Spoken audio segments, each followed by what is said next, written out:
Good morning, everyone. Good morning. I am driving right now, so I'm going to be a active listening participant. Please be safe, Logan. I'll We need try, you out Alex. there. You know, I want to get in and I want to be involved, but it's good to see you, though. Good to see you too. Where are you headed today, Logan?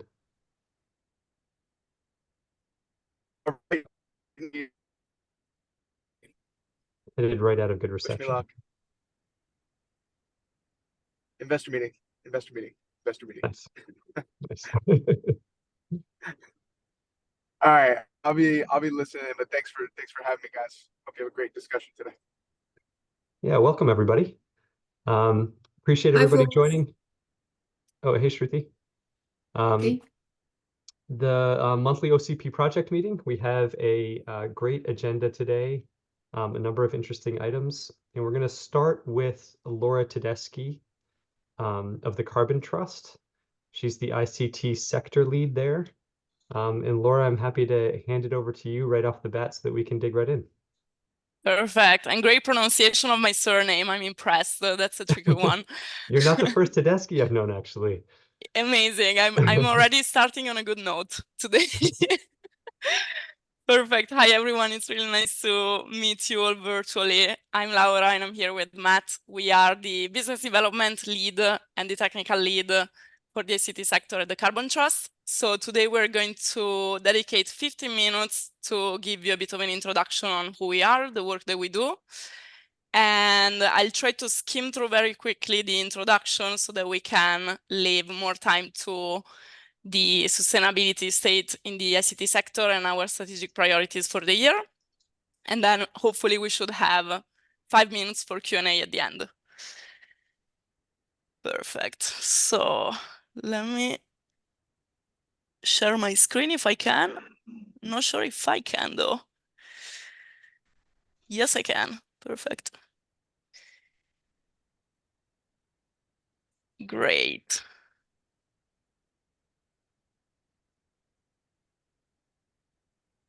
Amazing. Okay, so starting with a bit of background on the Carbon Trust. We are a sustainability consulting company based in London. We have offices in every continent virtually, and we've been active in the sustainability space for around 20 years, working with corporates, governments, and financial institutions.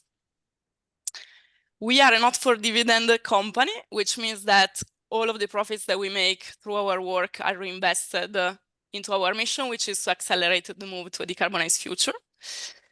And how do we achieve our mission? By supporting companies on their journey to net zero. So, of course, this involves a whole range of services going from footprinting, target setting, developing transition plans, operationalizing the transition plans, and then support companies disclosing and verifying their footprints.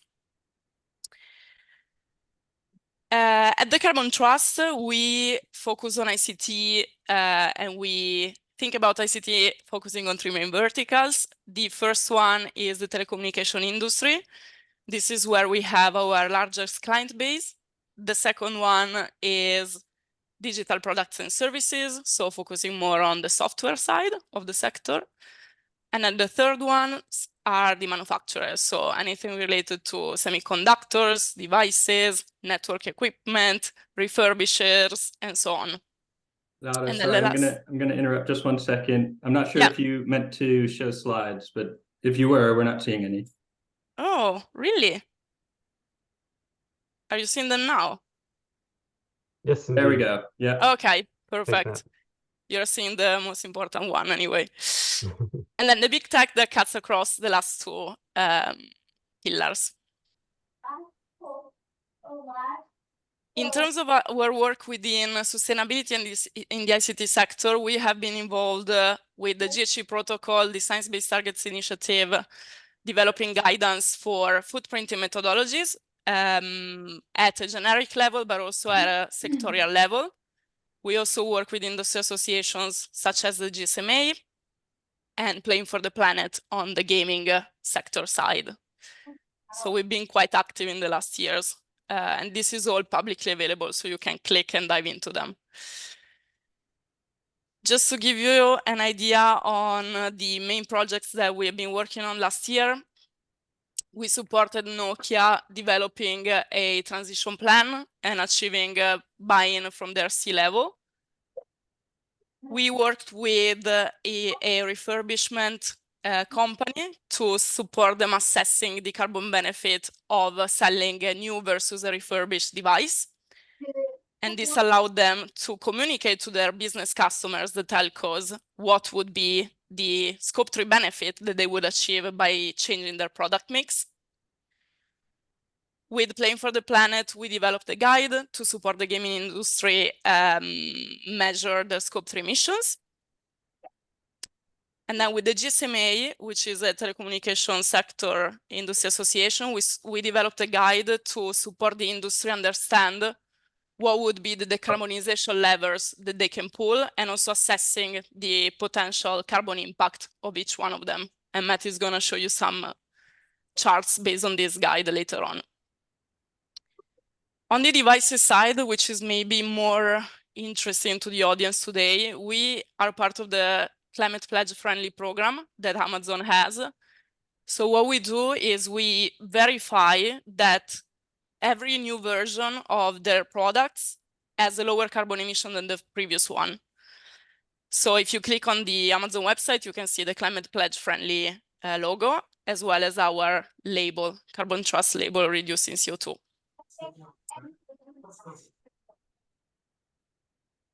And then on the big tech side, we have launched an industry program 2 years ago now, bringing together 5 main players to try and address a common issue that they were having. So the fact that internet connected devices can allow for a better measurement of the use phase emissions, although there is no current methodology for that, because the GHG protocol currently only allows companies to report on the lifetime emissions of these devices at point of sale.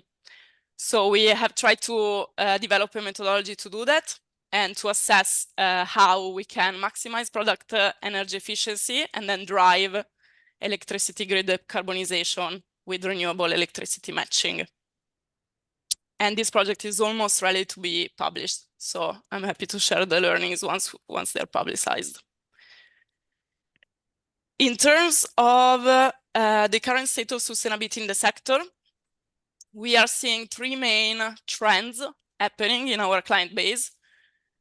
The first one is that most of the biggest ICT companies have already set science-based targets. So they're now switching to long-term net zero targets and actually trying to implement these plans and driving this down into the business. So supporting this with governance structures, KPIs, and really driving that buy-in. The second one is that companies are starting to dive deeper into product and service carbon footprinting. And this is mostly driven by the fact that their customers are asking for this type of information in order to include more accurate product level data in their Scope 3 carbon inventory. And the third trend is circularity. So myself and Matt have been talking with a lot of industry associations in the last months, and OCP was one of them. So I'm aware that you have a full-on work stream on the topic, and I would be really interested to talk to you guys more about it.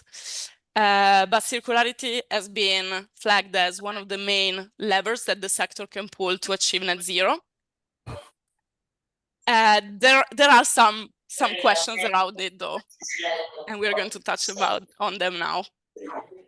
The good news is that legislation in the EU is really moving towards this. So we have seen in the last 3 years, Parliament and the Commission, including new... Laura. Guptaswara, could you mute your mic, please? Guptaswara, can you hear me? I don't think I have ability to mute.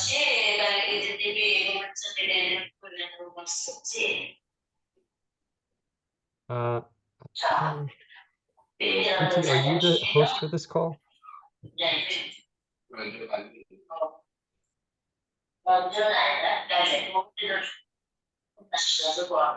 Usually I talk very loud, so I guess that's what we'll have to do. Appreciate it, Laura. that's what my colleagues tell me. Okay, so there has been the Circular Economy Action Plan, the Green Claims Directive. Then we are seeing the Digital Product Passport starting to be introduced in 2025, and then the Right to Repair Directive. So legislation is starting to push companies to be more transparent on their product level data and trying to push for repairability and circularity. The Circularity Gap Report, though, basically tells us that, yes, circular economy has reached megatrend status, but globally, we are still over-consuming, and global circularity is still in decline. From an industry perspective, I'm going to hand over to Matt to cover the next slides. Okay, thanks, Laura. And hi, everyone. Thanks for having us here today. Excited to talk to all of you.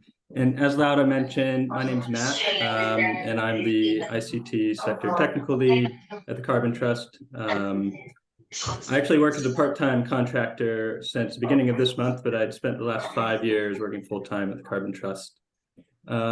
So just talking through a bit of the context, I guess, of what we're seeing in the telecommunications space and the mobile sector on circular economy. Just wanted to flag two relatively recent and excellent strategy papers published by the GSMA around circular economy. And one focuses specifically on mobile devices and the other on network equipment. And basically, these two strategy papers lay out a clear vision for the industry on circular economy, and you can see the two main points there. But it's one, to have devices with as long a lifetime as possible, made with 100% recyclable and recycled content, 100% renewable energy, and where no device ends up as waste. And then two, to have a more sustainable network equipment, which will mean moving towards a more circular economy business model. And key messages that really go throughout this report are that collaboration is going to be critical across the sector in informing and supporting the implementation of a circular economy. So we actually think it's really great to see the collaboration that's already happening at OCP on sustainability in general and circular economy specifically. So next slide. Thanks, Dada. So as Dada also mentioned, we worked with the GSMA last year to publish a guide called the Achieving Climate Targets Guide. It's really specifically tailored towards mobile network operators, but I think a lot of the key themes and the content generally is probably applicable across the ICT space. But we did some analysis of where the opportunities are for a mobile network operator to reduce their Scope 3 emissions, and generated this kind of generic illustrative roadmap of how a network operator could go about achieving their near-term science-based targets. And two of the really key themes that came out of that analysis were the importance of circularity and product design, and that these are some of the biggest levers, really, like when combined, actually the biggest lever for the mobile sector to unlock their decarbonization on the pathway to net zero. So next slide, Laura. And we did a small piece of analysis as part of this guide where we looked at the effect of extending the lifetime of devices. And we found that in doing so, there'd be a significant impact on the volume of smartphones produced and sold relative to the existing install base, and that this is actually a big opportunity for emissions reduction. This chart models the potential for reduction against a business as usual with a 3-year replacement rate, and also some growth in capturing new mobile users who have demand for smartphones, and compared that against an increased replacement rate of an additional year, so 4 years, And we found that relative to the business as usual case, this could lead to about a 24% reduction in estimated global smartphone shipments. So it has the potential to have a very large effect in the case of smartphones with just a 1 year additional use life, really. And just another snapshot of some of the analysis from the guide here is showing the carbon impact of extending device lifetimes and also improving their energy efficiency. So Laura touched on a little bit some of the work we're doing with the decarbonizing the use phase of connected devices program. And part of that work is really addressing this methodology prescribed by the Greenhouse Gas Protocol for how you account for Scope 3 emissions of sold products, which is basically accounting for all of those emissions of that product across its lifetime and the year you sell it. So this has some implications on accounting for refurbished products, which we don't think are completely solved at this point, but there's been quite a bit of thinking along this track so far. But we did some analysis against the existing Greenhouse Gas Protocol Scope 3 standard to show the effect of one, increasing the lifetime of devices by an additional year, so 4 years compared to 3 years, and then in tandem improving energy efficiency, so maintaining a focus on energy efficiency and driving down the lifetime use phase emissions from devices. And we found that this has quite a big potential for emissions reduction. So in this case, it was a 11 percentage point reduction across the normalized emissions of a mobile network operator Scope 3. And so here we just wanted to highlight that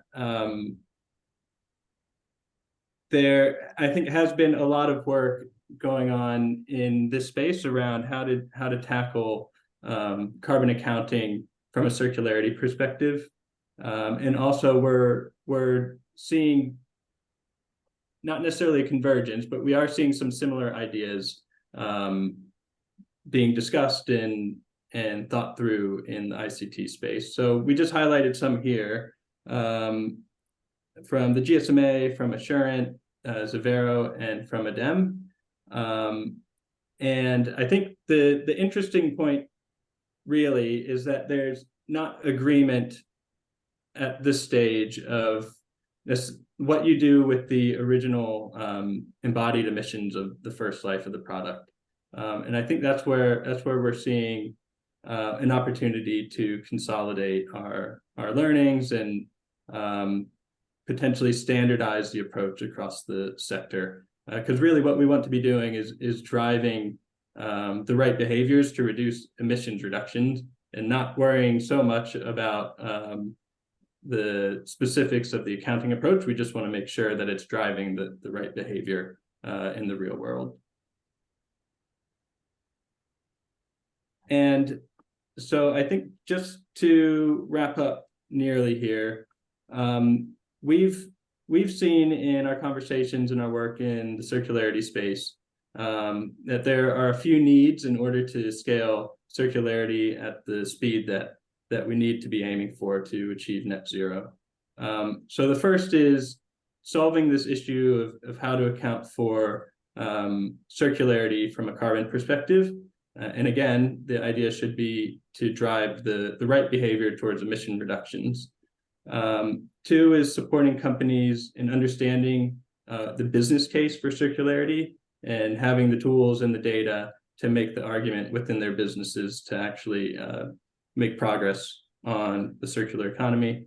And I think third is to understand and address logistical roadblocks in the supply chain. So whether that's regulatory hurdles, whether that's scaling up the infrastructure we need to actually take back used equipment and process those to extract materials or repurpose them or give them a second life.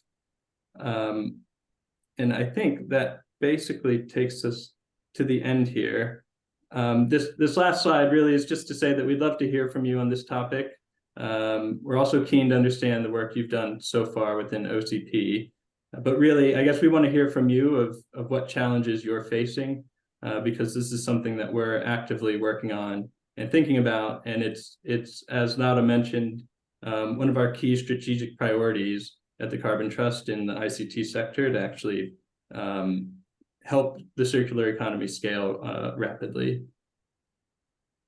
So thanks for listening to us today. And yeah, we look forward to hearing from you. I'm not sure if we have much time to answer any questions now. It looks like we have a packed agenda. This was the idea behind and the value of having you here. So thank you, Laura. Thank you, Matt. We have work streams on carbon modeling. We have work streams on circularity. Who has questions for Matt and Laura? Shruti. So not a question, but I just sort of wanted to point out. So we have a work stream going on carbon accounting for circularity. So maybe it would be great if you folks, get plugged into that conversation, and, both the work stream and you folks can mutually benefit from each other's, work till now. Ari, who's on the call, and John Michael, who I don't He's see not on here the this call. month, no.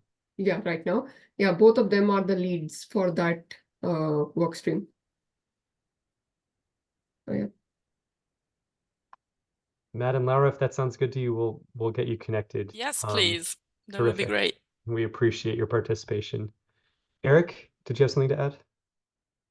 Yeah, I think that'd be good to connect you guys to our circularity work group. Whether you officially join or not, certainly a sync between you would be useful, hopefully for you and for us, right? So my question, I think, is more to Matt on the technical side. You talked about trying to certify or endorse goals of gen-to-gen CFP reduction and trying to quantify refurbished device footprint benefit over a new device. Can you speak a little bit to kind of how you set the baseline, what methodology you're using? Yeah, so in terms of verification of those reductions, it's a new space, so I don't think we have a ton of examples to reference. However, we have done some studies of evaluating a similar analysis where, yeah, we want to make a comparison to try and understand the carbon benefit normally of a secondhand device or refurbished device or something like that. So we've seen across academia there are different approaches. We've seen from some of our clients there are different approaches. I think one thing that's challenging is there's not really a standard or a specification that we can reference that's specific to secondhand devices or refurbished devices. And when we look back at something like ISO 14067, which is a standard for product carbon footprinting, it's not explicit on how you would deal with this situation. So there's quite a bit of room for interpretation. I think what one idea that we've tested actually is making a comparison for something like a smartphone on an annualized carbon footprint. So basically we would compare a product that's new and has a traditional, let's say, 3-year lifespan, and compare that to a device that has an additional life, where we basically expand the boundary to include the first life and the second life, and then make the comparison on the annualized carbon footprint. And when we do that, we can see a clear benefit. And it also kind of addresses this question of what do you do with the original embodied emissions from manufacturing the device in the first place. So that's one way we've tackled it. Another thing that we've seen is the idea of considering open loop versus closed loop, which in this context, we would mean whether or not it the product or device stays within the original seller's ecosystem. And we made a distinction there to, I think, encourage something like a take-back system where the original seller could take back the device, repurpose it, refurbish it, and sell it on again. And we made a distinction there of how you account for the original embodied carbon. And the reason that's important is for Scope 3 reporting, because there's potential to double count things as one product changes hands between different sellers and is reused again. And the existing Scope 3 framework doesn't have a mechanism to make those adjustments within Scope 3 footprints. So I know I've kind of waffled on, probably without answering your question directly, but hopefully that kind of gave you a sense of how we've tried to tackle coming up with the baseline. Yeah, I think I understand the longer life, certainly, right? That kind of math I could do, right? But I guess I'm still curious whether you've looked at things like PIA and whether, a method for embodied footprint is roughly aligned or not at all aligned with that modeling methodology. I have not looked at PIA. Laura, I don't know if that's something that you've come across. I talked to them, and I think they should be aligned with the GG protocol, at least for the baseline measurement. But I haven't looked into the details of the methodology either. Okay. Yeah, we can obviously take this offline as something to follow up on it. I agree with you that a standardized method would be very useful to everybody involved, right? Yeah. Okay. Matt, Laura, thank you very much. Deb, do you want to get in with a quick question before we move on to our next agenda item? I just wanted to give you guys my experience. I tried to keep my smartphone as long as possible. Almost got to 8 years. Wow. But everybody stopped pushing software updates. Yeah. I think that's a big deal. And also, I would say the battery did very poorly in the last few years, and so I suspect my operational carbon increased over time, just needing to be recharged all the long time to give a long time to recharge. So just throwing that out as an experience from real life. Maybe not designed for circularity in that way. Yeah. For longevity. Ari, something to add? Yeah, I spent, many of you don't know, I spent 18 years at Microsoft and much of that time in the Windows org. And, the software update thing is difficult because at a certain point, you just stop supporting older, OSs. And I think we all know this with Windows. That is something where we could have influence over the industry as a whole, but it gets very costly. And, supporting security patches for a product that's, say, over 7 years old is a difficult problem. So I just wanted to bring that perspective. And it does not encourage new hardware sales, so it's a business challenge. Yeah, I think thanks for both of those insights, Deb and Ari. On your point, Deb, that's amazing. 8 years. I made it to 4 years with my last device before the mobile chip just died on it, and I just figured at that point I would just get a new refurbished phone, which is what I did. And then Ari, yeah, that's a really, really good point as well. And I think that's something in our, we had those 3 points right at the end. The second one was about making the business case. I think we understand the challenge there that is quite big actually in making the business case for circular devices, circular electronics. And then also on the software support side, yeah, again, we recognize that's quite a big challenge, especially with security updates and things like that. But I think probably where we're at currently, there's a bit of wiggle room to do better than we do now for smartphones for some of the manufacturers. I think they could probably stand to improve. And maybe it's just a matter of having a shared target to aim for in terms of lifetime. But I understand trying to stretch that out to 7 years, 10 years, 15 years, you're just going to come up to some really big technical hurdles. Matt, Laura, thank you again. Please feel free to stick around for the rest of our conversation. We've got 2 more topics coming up here. The next is the Redfish Sustainability Power Profile. So in the interest of time, Danny and Jeff, can I hand it right over to you guys? Sure, I'll go really quick. I just got a single slide, and then maybe Jeff can kind of scroll through a few of the kind of give a preview of kind of like how the spec's evolving. But should be able to see this single slide here. A little bit of an eye chart, but just to keep things quick, I'll kind of just walk through the key points. So for those that aren't aware, Jeff, myself, and several others are working on a work stream to kind of standardize and clarify what the expectations are for OCP systems with regard to energy or power telemetry.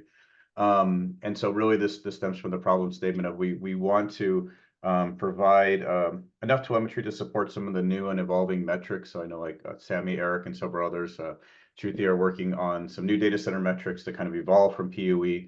And really that involves being able to separate out component power, and most specifically, right, what power goes to kind of quote compute or IT power, and then what goes to kind of everything else, whether it be power conversion, thermals, or other types of non-IT power.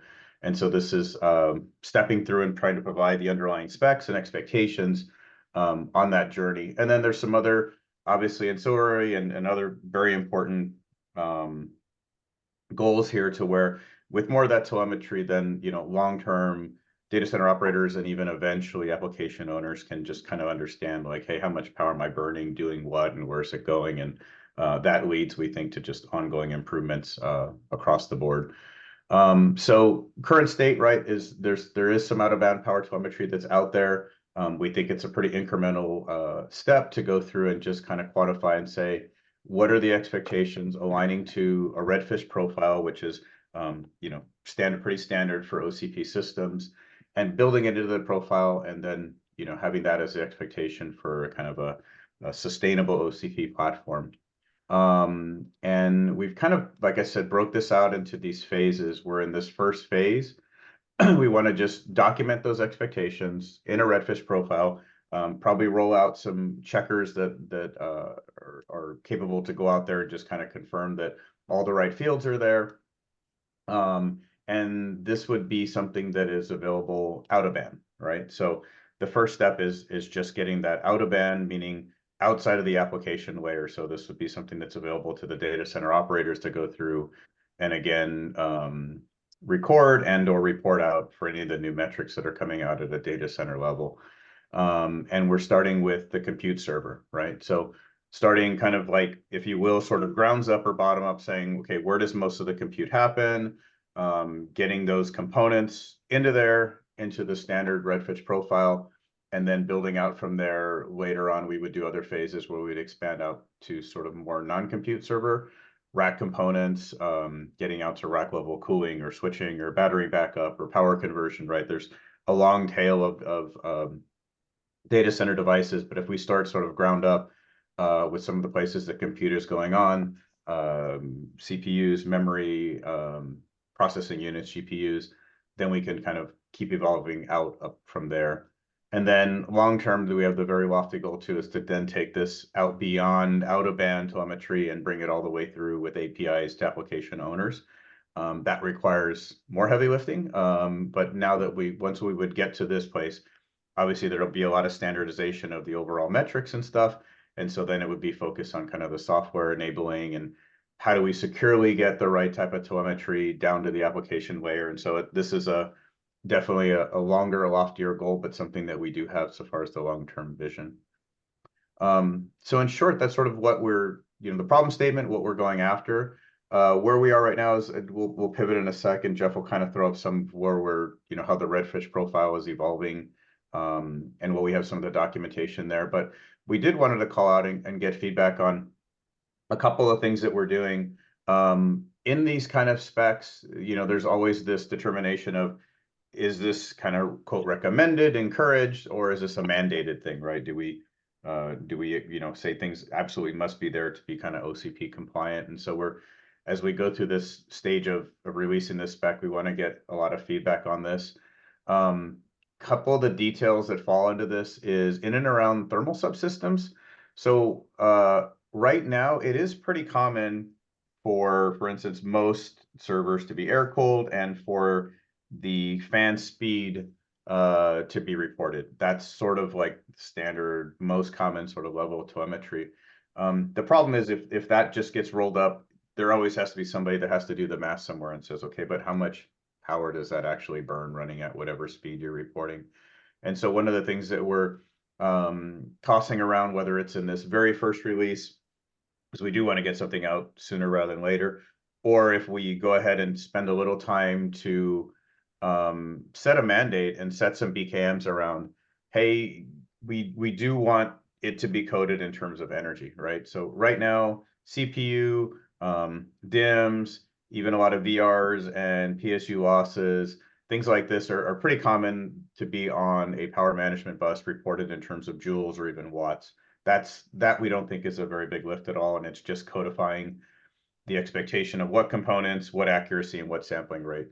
But this thermal subsystem stuff, or this converting fan speed to power, is something that would be a little bit of a work to ask of the system designers and whoever's implementing this in Redfish to do the work and kind of correlate and say, hey, at these nominal expectations, I'm going to go ahead and report out energy. I'm going to either do it with a separate hardware implementation that actually measures the energy, or I'm going to go through and do what I do today, which is read the speed, but I'm going to kind of do the math before I put it onto the bus.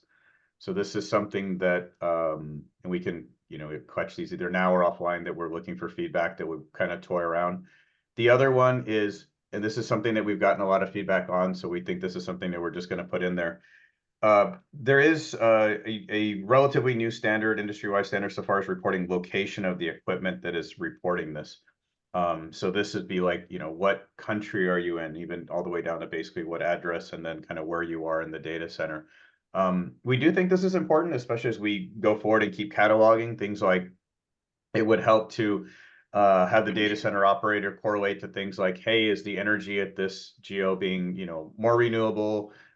Is it, maybe if they need to do some accounting within their data center for, hey, 30 or whatever % of my energy right now is quote renewable versus not, and then they need to go off and kind of attribute that to different components. So we think this is a pretty straightforward lift, since this doesn't require any hardware to implement. It's just kind of in the firmware side, so this doesn't hit the long lead time that hardware designs have. But again, these are two of the things that we'll be asking for feedback as we get this first release of the spec out there. So just wanted to give a sample to that. And then as we talk, we're working pretty closely.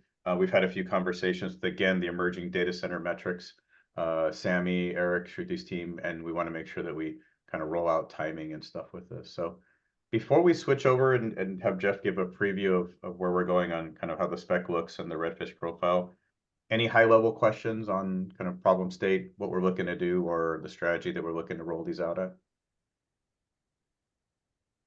Yeah, Ari, go ahead. Ari has one. Yeah, I have one question. I mean, I'm wondering what devices you're targeting. For example, I work with hard drives quite a bit, and for hard drives, it's pretty known what the power profile per hard drive is, and it tends to be consistent even as we go to higher capacities. And plus, we don't have an out-of-band bus to report via Redfish. It would have to go in-band. So I guess I'm curious as to, does the spec have a list of targeted components, and perhaps a list of components where it's fairly well known at this type of very specific data? Yeah, good question. I mean, right now, let's see if I make sure I don't miss anything, but like, so CPU memory is the must-haves, and those, like we said, are pretty common and are out there. And then it would be things like, if you do have a power supply, like a silver box power supply, those losses. VRs is a little difficult. I think like VR 13 and beyond is a pretty good expectation that those are reported. But there's, a long tail of what could be considered VRs and reporting those losses. So that one is a little bit fuzzy. And then, you mentioned storage and some other devices. Right now in the initial rev, we're not going to like mandate those, because like you said, not all of them have that capability. This is another thing that we're looking at feedback for. If we have sort of like those core, is it sufficient that we have sort of CPU memory as kind of the core compute? And then if we have, like, for instance, do we have something like a wattage or a % of power for things like, let's say you have a card on there. Obviously, you know, AI is huge right now, graphics is huge, and so those cards consume quite a bit, right? To not have those called out separately seems like it would be really missing a lot of where the power is going and how it's reporting, and just getting lumped into sort of like overall system usage. So yeah, right now that's sort of where we're drawing the line, but we want to get some good feedback on that and understand how do we roll out the expectations of, you know, we can recommend that things like storage devices and other ones are on there. We think it's a hard ask for them to mandate, but that's the kind of feedback we're looking for. Yeah, Yeah, I agree with the very focus on fan speed and cooling. That's huge. Yeah, And these and as I know from my industry, that things run at very different temperatures. So we'll have drives that are running at 40 C, it's 30 C, 50 C, and that's an interesting area right there. Yeah. Sorry, Eric. No, that's all right. Finish your thought. Yeah, you had the floor. I just jumped over you. So so two things, right? First, I think mandating VR measurability could go a long way towards solving this problem. Like memory is, at least for Xeons, is an estimated thing, not a measured thing. And in order to do that, you actually do need to know what kind of a DIM you're talking to, right? Like single rank versus dual rank DIMs in 10 versus 20 devices per rank, right? Those change the energy of the DIM materially, right? As does the utilization of the DIM, which the CPU does know, right? Mm-hmm. So for that and for the IO device discussion we were just having, right? Since the IO power is a standardized methodology, you wouldn't need to know necessarily what the devices are or modify all of the devices to understand their telemetry if you just had the PCIe power domain VR instrumented. So you could see the runtime power of all IO devices, irrespective of what they are, right? Exactly. So I think that path is probably more promising and lower drag. But the other point, most of what you have here, Danny, appears to be very focused on out of band, making things visible to firmware. But your top line statement and the vision slide I'm about to show later in the meeting, if we get that far, we require in-band visibility of this energy data. So we're going to have to bridge that gap. Yeah. Right. The API we want for dynamic power energy needs to be in band, not out of band. Exactly. Or software cannot use it. Yeah, and that'll be a big jump. Like once we get this structure, then I think, like you said, then that'll be the next big lift of like, okay, how do we get all this through into the applications securely and accurately and all that kind of stuff. So right, without creating a new attack surface, all the good things. Right? Exactly, without tanking everything and making things inefficient. But yeah, agreed. Okay, just for the sake of time, Jeff, you want to just throw up a really quick kind of preview, and we can put some links about where the spec is. And just to clarify that the what we're doing is making all this data available through the Redfish interface that is where we've been pushing on from the hardware management front on OCP. And I'm sorry, and I'm Jeff Autumn with HPE, but I'm also the co-chair of the OCP hardware management group. So I can speak with some knowledge on this topic. Once we have this stuff mandated by profile and by the various work groups that that can reference these things in their specs, the information will be available through the Redfish API, and that while that's primarily surfaced out of band from the BMC or from the management controller, there is a defined interface for that to be made available, quote, quote, in band, or basically, up to the operating system and to the CPU complex. So all the data that's in Redfish can be accessed from from an application or from the OS.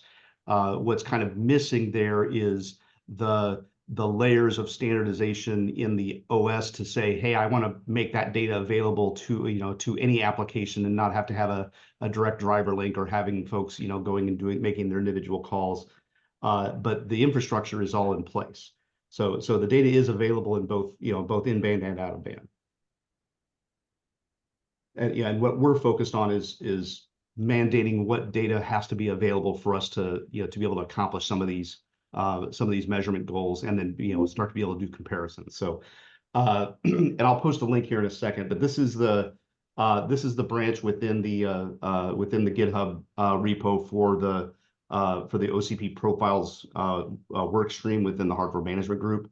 And so I've got this as a pull request right now, because until we get this stuff ratified, it's sitting here. So that's why we're trying to get feedback. So we would like to get this profile ratified and then move this question to the server work stream or the other any other applicable work streams to have, or sorry, sub projects, not work streams, to have them start putting these things in their specs to make it, give it some actual teeth. Sorry, Jeff, sorry.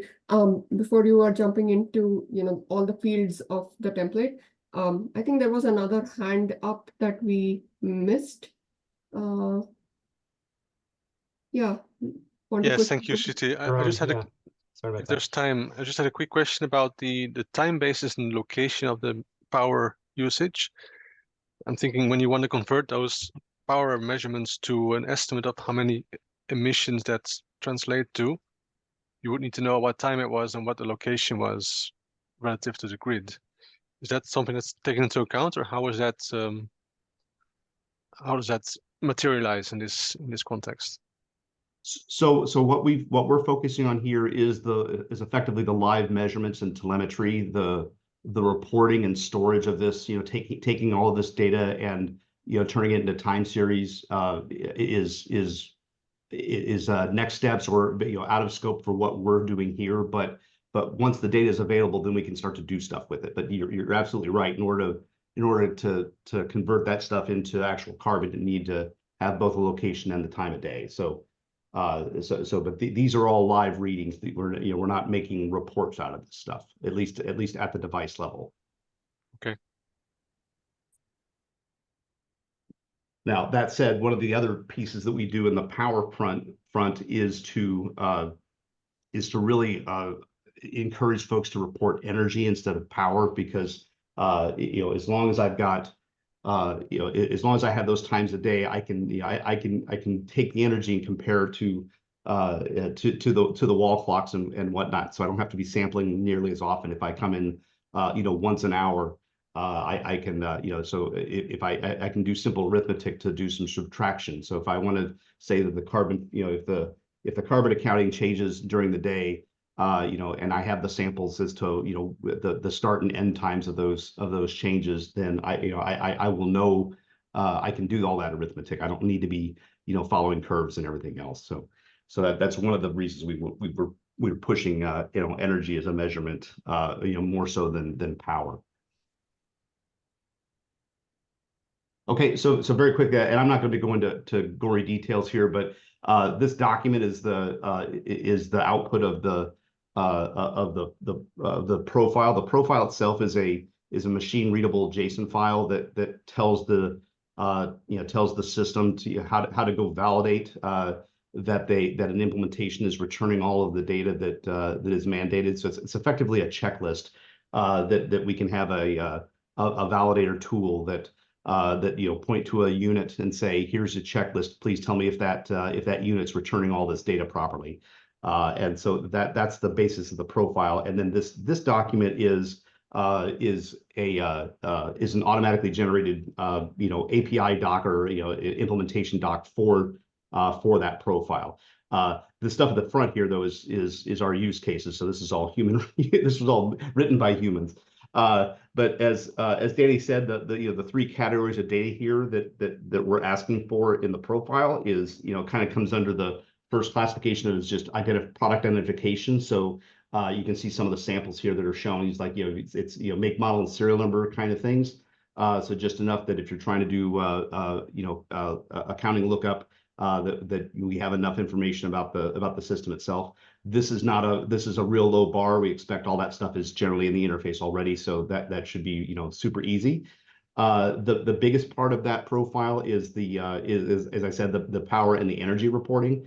And in the Redfish API, those values get reported in a couple places, but they're generally in a resource called environment metrics, and that's also where you get a lot of the it's all the stuff for the environment. So you'll see that in this payload, there's a temperature reading for this particular unit, and then a power and an energy. And energy also has a lifetime value associated with it. So if these are the readings for the entire product, this is kind of the scope of what we'd like to get reported is tell us what the current current power consumption is, and then energy over time, and then certainly energy from the from the lifetime of the product is a really nice thing to have as well. And so these when you drill down into the data model on a specific, so you get this at the product level, but I can also drill into the individual processors, memories, any of those device level pieces, and as Danny said, the thermal subsystem to give to look at like the total fan power. The same data is made available just in the context of those devices or subsystems. And then lastly, the product location data. So as Dave said, this is something that's relatively new in terms of the concepts are not new, the formats are, and I say relatively new. This has been available for I think 3 years now. So we're still trying to see the firmware folks catch up to some of these things, and it is an easy thing to implement, but until there's something that's driving them from an industry to as a customer or an industry requirement to do it, it just doesn't make the threshold. So we're trying to push this in the profile as a way to get it to kind of break that chicken and egg logjam. But there's the gist of it is to give both human readable and machine readable pieces. So some of the being the machine readable is the country codes and the subdivision codes, and then beyond that will be down to the street address, and then obviously once we get inside the data center, there's additional data here for explaining locations within a rack. And then I'm not going to go through the rest of this, but then the rest of this document then gets into the specific the specific property requirements that the unit has to expose. And it's fairly straightforward, but it does get into some geeky, adjacent data. So anyone's can look at this. This is all in the public GitHub for OCP, and I'll post a link of this particular poll here in the chat. So, and I know we're running short on time, so I'm gonna stop there.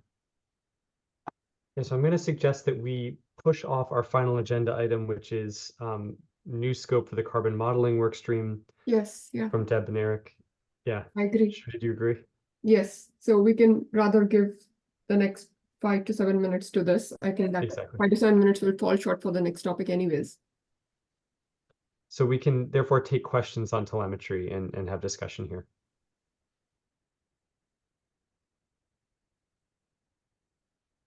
Ari, thank you for getting us going.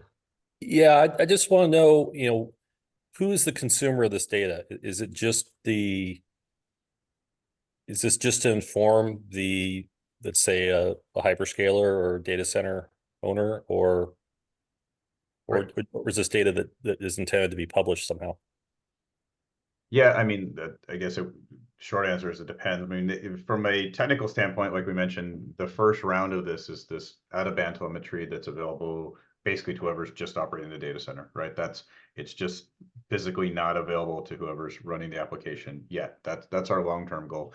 Now, what they do with it and stuff, I think that's, I think so far as OCP requirements, then that would fall into some of the other work streams on things like, reporting data center metrics. So for instance, just putting kind of an OCP requirements umbrella on this, right? If OCP says, hey, we want data centers to report out this levels of efficiency, then that would be required of either, whoever's operating the data center, and then this spec would allow them to make sure that the underlying equipment is providing the type of telemetry they need to provide those metrics.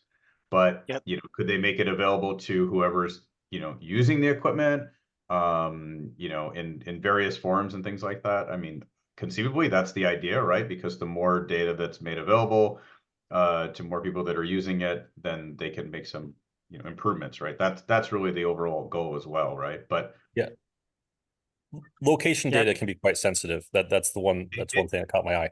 Exactly, right? So yeah.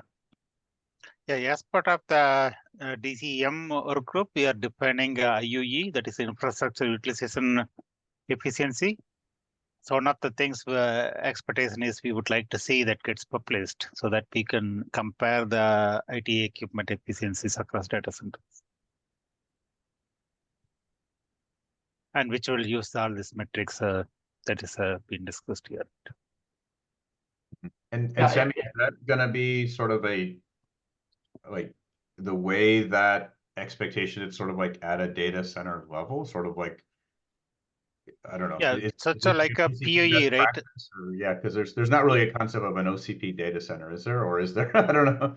No, what we are defining is that you can measure from system level to rack level and translate to data center level, right? Got it. Okay.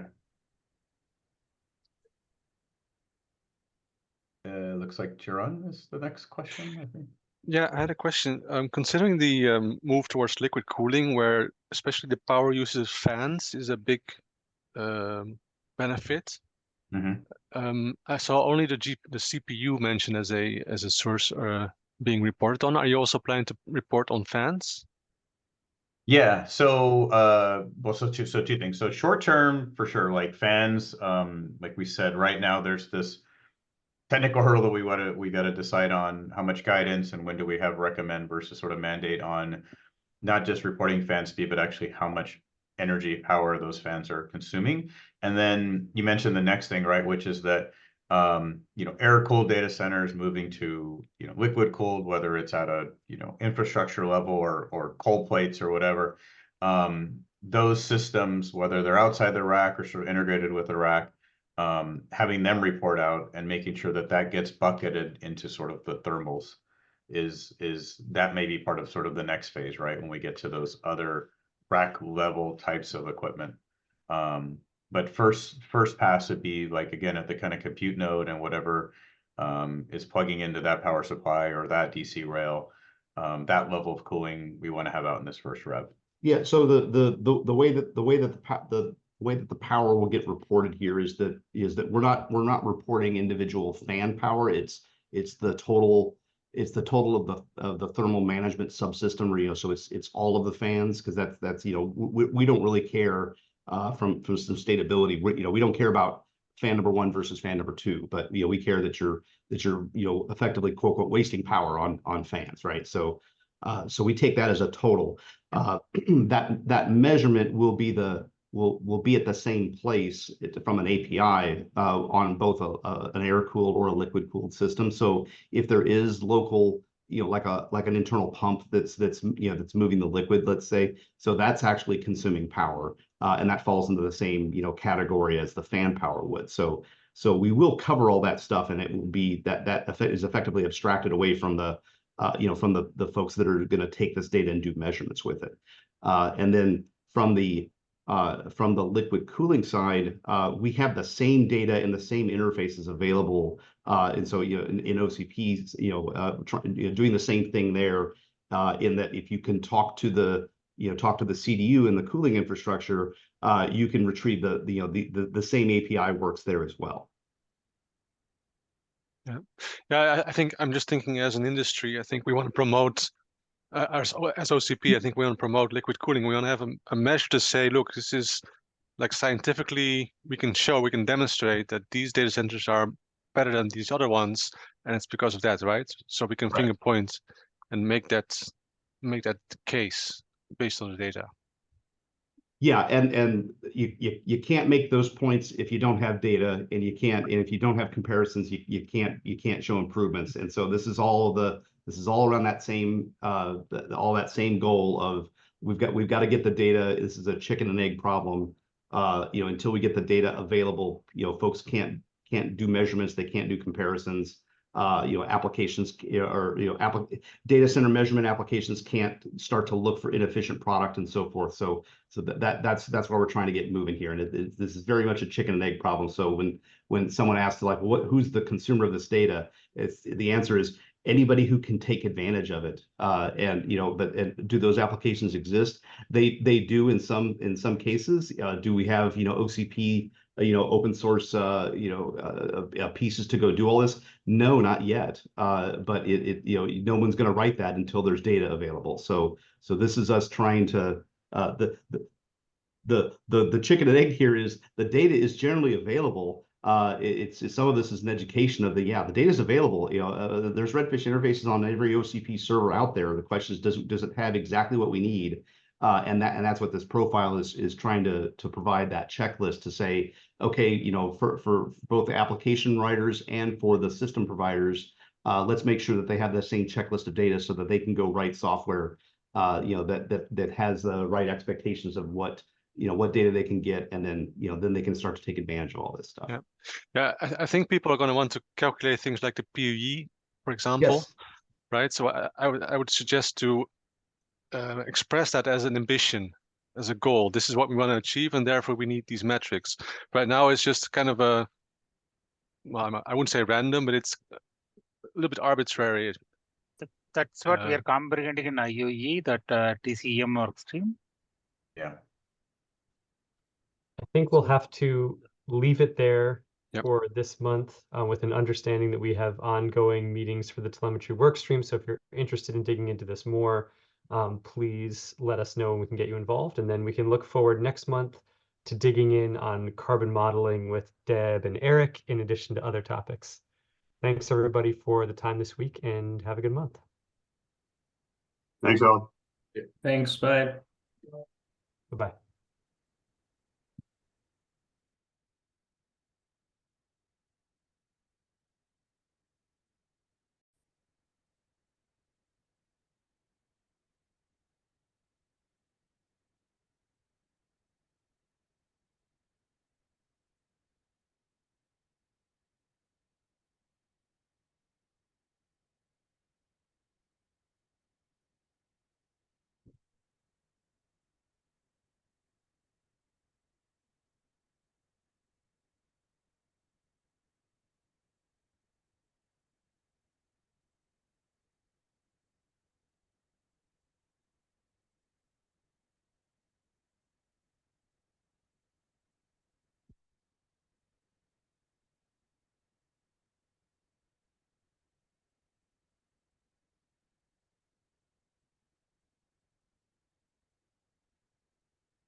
Nah, train dekat.